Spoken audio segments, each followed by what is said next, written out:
right here. Well, yeah, I'm telling you, nobody's waiting for the bell this week. We've got the Hate Junkies. We've got the Urban Assault Squad right here in the ring. And right now, these are just two teams who everybody knows they do not like each other. They have fought for the better part of a year, but it was on different sides. At one point, the Hate Junkies, hated by this crowd here in Cornelia, Georgia, now loved, and the once loved Urban Assault Squad have come to their senses and realize that Jerry Palmer is where it's at. And these two teams here, two of the most historic teams in NWA Anarchy history. Of course, the Urban Assault Squad, former NWA Anarchy Tag Team Champions multiple times.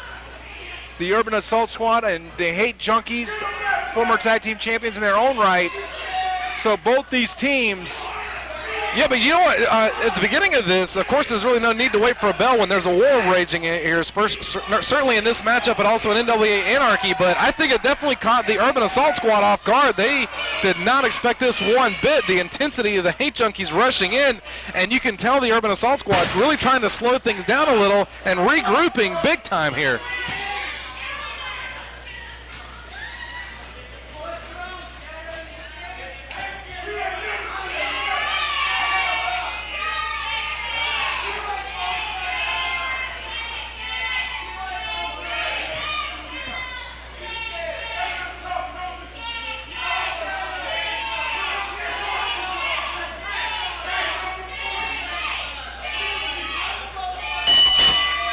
And NWA Anarchy senior official Brent Wiley got order restored there from those cheating Hate Junkies.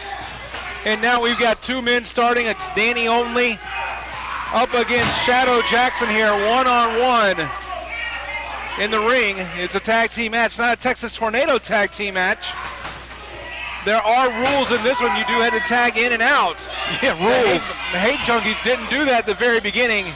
But Brent Wiley, being the enforcer of rules that he is, got control of this match. That's why he's the senior official. Oh, is that what it is?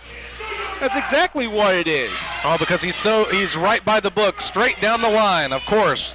Senior official Brent Wiley. We have to be talking about him. Well, you know, you were talking about the rules, but apparently I don't think the Hate Junkies could give a crap about rules right now at this point. It's all personal right here. And you said it best. You talked about, you know, these two that have waged the war for over a year. And now they're on different sides, and who would have ever thought that? Who would think that the fans would be cheering the Hate Junkies and despising the Urban Assault Squad? You know, I said it last week, is be careful what you wish for in the reuniting of the Urban Assault Squad, because now look what's happened. The chaos has ensued. Oh, man, but working beautifully together, the Hate Junkies dropping Shadow Jackson right in the legs of Stryknyn, and Stryknyn's going to continually go into work on the legs and arms of Shadow Jackson. Taking it back a little bit, a Garvin stomp there, a variation thereof by Stryknyn, and now just opening up on Shadow Jackson. Shadow Jackson himself, one of the most decorated stars here in NWA Anarchy, a longtime favorite of these idiots here.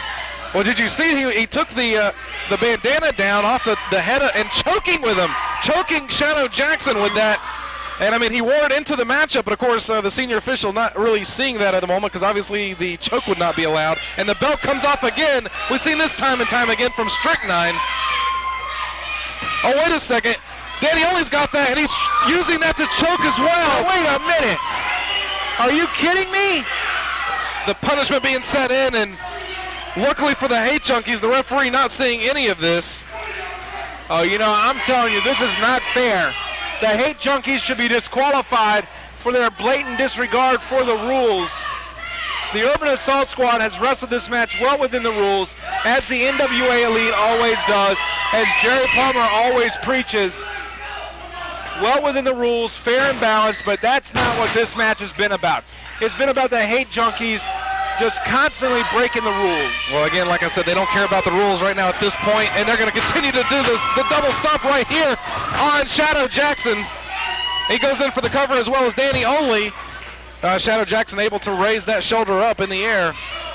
And man, talk about the intensity here this week. Oh, the European uppercut from Dany only. The double thrust as well, going to knock down Shadow Jackson. And I still, my eyes deceive me. I cannot believe the turn of events and the attitude that Shadow Jackson has laid in. Wait a second, from behind, Nemesis. And man, it just makes you wonder, is one man going to be able to control all of this action right now, senior official or not? Well, one good turn deserves another. Stryknyn now causing all kinds of pain and torture to his own partner by not getting out of the ring, and that's what you get. That's what you get for breaking the rules. That's exactly what you get. Oh, wait a second, Jerry Palmer on the outside here, using Big Nasty to do the choke right there on Stryknyn, using that bottom rope along with Big Nasty, just putting his throat completely. And both men are really like, almost like a tit for tat with the choking. They really love that style, as we've seen before in the past. Do you know, I mean, the thing is, I don't know if you remember this, not Timmy D, because I know your memory's not so good, but you remember how I've always been a big fan of Shadow Jackson, how I always believed in Shadow Mania, and how Shadow Jackson was always a favorite of mine? No, I don't really remember that. You're right. Maybe the memory did slip, apparently. Well, you know, I just want us to go on record right now as to saying that, you know, I am so proud of Shadow Jackson. I am proud of what he's become and what he's accomplished here. Yeah, because he's doing underhanded tactics such as what you love to do right there on the outside to Dany only with the Big Nasty. Of course, that axe handle from Jerry Palmer. And all of them, you got to keep an eye on them. But like I said, referee only but so much he can watch, trying to get Stryknyn on the outside here, but maybe causing some damage because of Stryknyn to his tag team partner here. Brent Wiley is a fine official. Brent Wiley, that's why he's the NWA Anarchy senior official. He's doing the best job that he can in the ring. This is a tag team match. Well, let's not go crazy here. It's very taxing on a man. Oh, man, Nemesis follows straight through on Dany only. Dany only no way but down. And now Nemesis. Oh, yeah, you're just using his boot right there onto the back, just pushing down the head of Dany only. Meanwhile, Shadow Jackson coming in. Still to come this hour, the NWA Elite defend those NWA Anarchy Tag Team Championships against the team of Slim J and Azriel. That will be your feature contest this week. And I predict another great victory for the NWA Elite. We have all the gold. Well, what I'd love to predict is Slim J coming and paying a little visit to check on how your neck is doing. We all remember that from Hostile Environment, don't we? You know, I think he's done enough damage. And if, let me tell you something. If Slim J comes within 5 feet, yeah, exactly what you said. Well, that certainly is coming up. I can't wait for that matchup, and we've got a big, intensive match going on right now in the ring. Of course, the Urban Assault Squad taking on the Hate Junkies. You've got Jerry Palmer, the new GM, on the outside, eyeing up Reverend Dan Wilson, of course, in the corner for the Hate Junkies as well. And Shadow Jackson really taking it there to Dany only, just really wearing him down, working on that arm as well, too, as he drops the knee right across the arm. I'm going to tell you what a relief it is to once again work for an honorable man such as Jerry Palmer. To have a boss like Jerry Palmer, a general manager, a man that knows this building inside and out, I'm going to tell you, I've always admired Jerry Palmer. Yeah, I'm sure. From the bottom of my heart. And Jerry Palmer, you know, Jerry Palmer is like, he's almost like Reagan-like in this building. Reagan-like. Well, you know, don't desecrate the image and the likeness that I have for Reagan with Jerry Palmer. I mean, that's going a little too far, I think. And wait a second, Jerry Palmer looked like he was going to try and make his way in as well, too, with kind of getting an advantage here, but you would think that he would feel confident enough with the Urban Assault Squad. He wouldn't need to. And look at Nemesis there working over the arm of Dany only. Now, if you'll remember, that's a surgically repaired arm of Dany only. One that was damaged some time ago, that he had the cadaver tendons put in there. Yeah, he loves being able to throw that zombie arm in there whenever he has the opportunity, and it looks like there with Nemesis. Now, wait a second, the referee's back turn yet again, and Shadow Jackson using every opportunity. Something we certainly would never really have seen before with Shadow Jackson. What are you talking about? What's he done? Shadow Jackson would have never done that up until aligning himself with the NWA Elite and Jerry Palmer. Man, those European uppercuts, as you can see, the face paint of Dany only already being washed off, just the punishment being inflicted barely able to even stand. Oh, man, drapes him across the top rope there. A hot shot maneuver there by Shadow Jackson takes Dany Only out. And this could be the end of the match. And even draping himself across that bottom rope there and using that even more leverage there is Shadow Jackson. And right now, ripping at the face of Dany Only is Shadow Jackson. And Shadow Jackson measuring his man up here. Man, Dany Only desperately needs to make that tag to Stryknyn. Stryknyn's been on the outside here, had a chance to recuperate. Meanwhile, Nemesis has been tagged in, and he's in the wrong corner right now as Nemesis continues to load those blows in the midsection there and just using the middle rope here, drapes him across, and it looks like probably from our vantage point here, probably choking him again as well. Oh, wait a second. Oh, man, throwing all the weight and body of Nemesis onto the already fallen Dany Only, and the Hate Junkies are in trouble. And right now you see Nemesis driving that boot right in the throat. The one thing the Urban Assault Squad has done, that they've always done as a tag team, is they've broken this ring down into a fourth, into a quarter. They have quartered them out into their corner and not allowing Dany Only even to reach a neutral corner. Well, I want to know, since you're so entwined with the NWA Elite and hanging out with Jerry Palmer now, what other things does Jerry Palmer have on his list of things to do? I want to know. Okay, first of all, do I look like his biographer? No, I am not his biographer.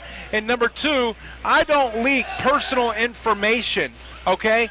I'm not the CIA. I'm not this, no.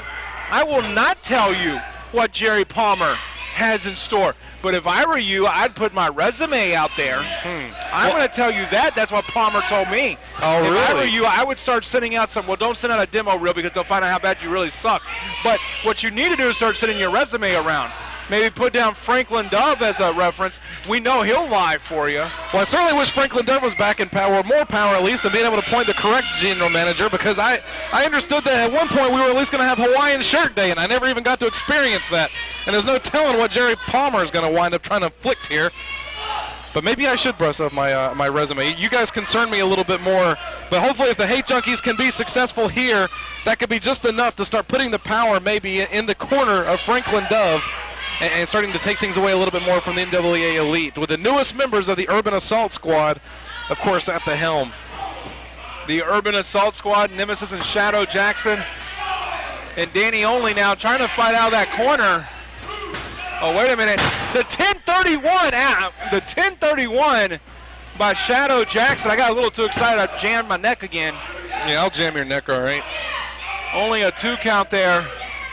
Oh, look at Shadow Jackson taunting Stryknyn as Dany Only lays out in the center of the ring. This could be just a matter of time. And now Nemesis, he's beasting up. Like that gorilla, oh man! Able to connect with the knees there. With Dany Only able to get those knees up, and certainly that might be exactly what he needs to be able to do to make the tag to his partner. Stryknyn, oh man, he was so close, but Nemesis coming right back and working again on the back of Dany Only. And Nemesis very wisely put his body between Dany Only and Stryknyn. One of the smartest maneuverings there that he could have done. Oh man, Dany Only there going in for a waistlock go behind, picked him up and able to get it in, but does he have enough? He's closer to trying to make the pinfall attempt than he does to the tag, but instead of going for the pin, he's trying to go in for the tag, but either way, he needs to connect with something, and he did with the hand of Stryknyn as Stryknyn makes his way in. Oh man, did you see that connecting right there on the top of the head of Nemesis? Oh, he's gonna lay a third one in across the back. And right now he's got Nemesis. Nemesis trying to fight back himself. Shoots his man in. Oh man, did he get him on that one? Oh, and then a spear as well too. Keep your eye on Shadow Jackson here. Gonna cut off from the pin attempt. And now he's going straight in, right back to the choke again. And wait a minute, Dany Only coming back in the ring. Stryknyn and Shadow trying to choke each other out there. And Dany Only just on top of Shadow. They've localized Shadow, but now turn the attention to Nemesis. It's Stryknyn. These are 4 men who just don't like each other, and it seems that Brent Wiley has called for the bell. At least I think he has. I heard the bell. Yeah, there's just so much that the referee could really keep up with here at this point. I think he's definitely lost total control. Brent Wolverton wants a decision.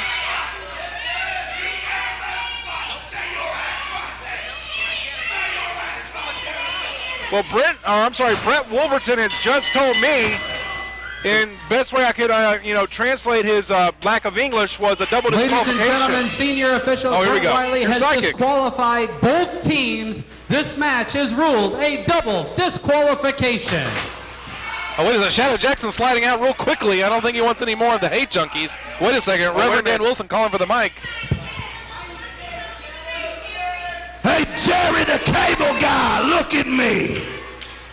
Before you get to the back and open up that bottle of hooch, I got an invitation for you. You might be general manager now, but everybody knows the Devil's Rejects step wherever we want, whenever we want.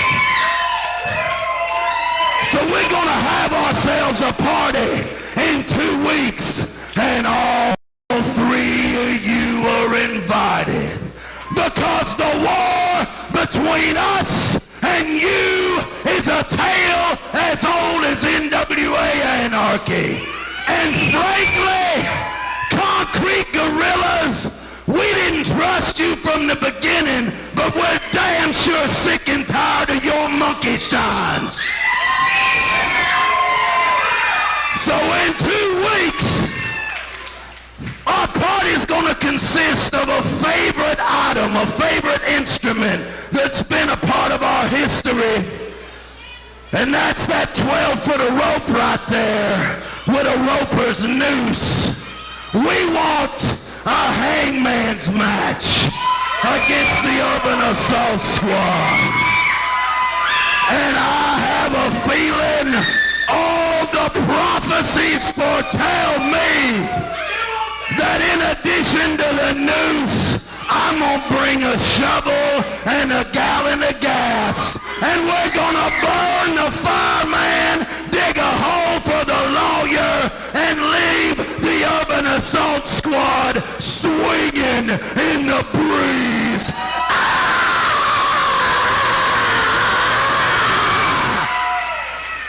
A challenge for a hangman's match. What developments here? I gotta go. There's Hooch in the back.